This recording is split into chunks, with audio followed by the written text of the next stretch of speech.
What is up, everybody? Welcome back to the Mike Show. The year is 2000. Disturbed released their debut album, The Sickness. In Flames released Clayman.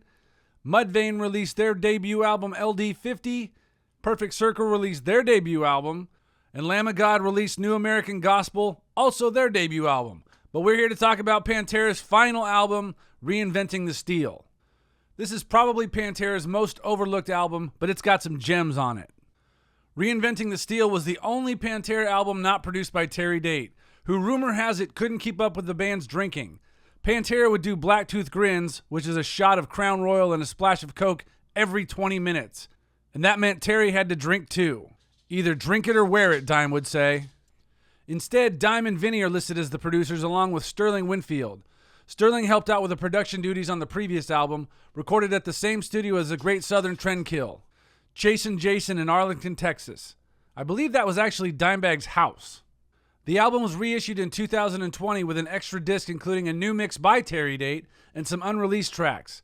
Pantera recorded 2 B-sides during the sessions, Avoid the Light for the Dracula 2000 soundtrack and Immortally Insane for the Texas Chainsaw soundtrack.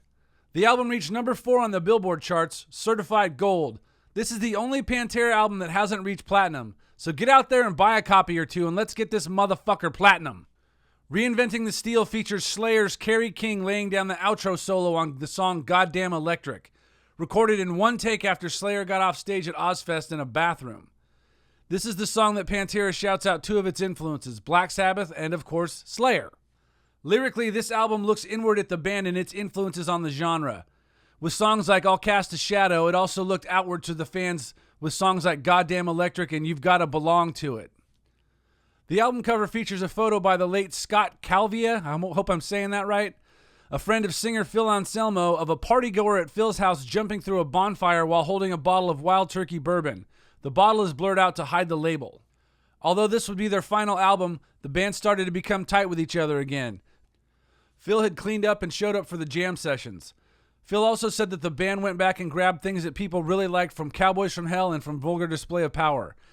Each member showed up for the writing sessions with 5 of their favorite songs from each album as a jumping off point. Brothers Dime and Vinny lost their mother to cancer during the recording of the album, and they channeled that loss into the recording.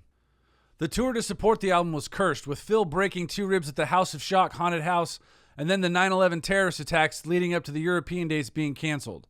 They would never get back together again after that. However, for the shows that they did do, the band brought out so much pyro that the hair on drummer Vinnie Paul's arms was singed. Phil started sliding back into his old ways, using heroin and pills to deal with his back pain, rambling incoherently on stage as he distanced himself from the rest of the band. Vinny and Dime traveled on their own tour bus while Rex and Phil traveled on another. Pantera's final show was in Japan. The band had made it to Dublin, Ireland when the terrorist attacks of 9/11 happened. The rest of the tour was canceled and the band flew home. They had planned to regroup, but Phil was busy playing with his side projects Down and Superjoint Ritual, among others. The brothers were unable to reach their singer, so Pantera was put on an indefinite hold. Vinny and Dime went on to form Damage Plan. In my opinion, this split the band's fans into 2 sides. Phil and Rex in Down, and Dime and Vinny with Damage Plan. Alright, that does it for this episode of The Mike Show. I hope you enjoyed all these Pantera albums. Karate chop that subscribe button and the notification bell. See ya!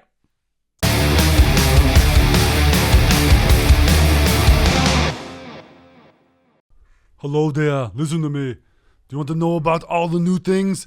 Then hit the subscribe button. Hit the notification bell. Hit all the bells, Liberty Bell, bells and whistles, smoke and mirrors, smokes and magics.